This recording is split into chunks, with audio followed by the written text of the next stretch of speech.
ఈరోజు ఏం రెసిపీ చేద్దామని ఫ్రిడ్జ్ ఓపెన్ చేశాను. నాకు అందులో పొట్లకాయ కనిపించింది, పక్కనే పెరుగు కనిపించింది.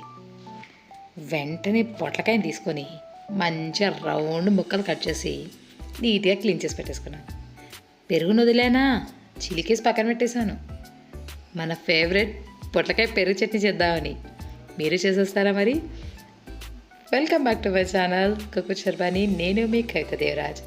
జస్ట్ కడాయిలో ఆయిల్ హీట్ అవ్వగానే పోపు దినుసులు జీలకర్ర ఆవాలు వేసేసి ఉల్లిపాయ వేసేసుకొని పచ్చిమిరపకాయలు వేసేసుకోండి. పచ్చిమిరపకాయలు ఇలా ముక్కలుగా కాకుండా గ్రైండ్ చేసేసుకోండి, ఇంకా బాగుంటుంది. పిల్లలకి ఫేవరెట్ కదా, తీసేయకుండా ఉంటారు. కొంచెం పసుపు, ఇంగువ, కరివేపాకు వేసేసి ఒక్క 2 నిమిషాలు మగ్గించుకోండి, మర్చిపోవద్దు.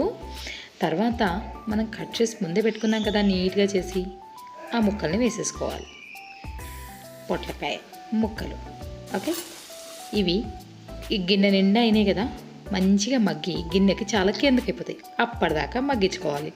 ఈలోపు మీరేం చేస్తారు, నా ఛానల్ని సబ్స్క్రైబ్ చేసి లైక్ చేసి మీ ఫ్రెండ్స్ అండ్ ఫ్యామిలీకి షేర్ చేసేసేయండి. ఆల్రెడీ సబ్స్క్రైబర్స్ తప్పకుండా ఫుల్ వీడియో వాచ్ చేసి మీ ఫ్రెండ్స్ అండ్ ఫ్యామిలీకి షేర్ చేసేసేయండి. చాలామంది చూస్తున్నారండి, మరి సబ్స్క్రైబ్ చేయట్లేదు. తప్పకుండా నాకు సపోర్టివ్గా ఉంటుంది. తప్పకుండా సబ్స్క్రైబ్ చేసి అండ్ మీ ఫ్రెండ్స్ అండ్ ఫ్యామిలీకి షేర్ చేయండి. మీరు ట్రై చేసిన పిక్ని ఇన్స్టా అండ్ ఫేస్బుక్లో నాకు ట్యాగ్ చేయండి, ఫాలో అయిపోతూ. చూసారా, ఒక్క 5 to 8 మినిట్స్లో ఇలా మగ్గిపోతాయి. మన కర్రీ రెడీ అయిపోయిందండి.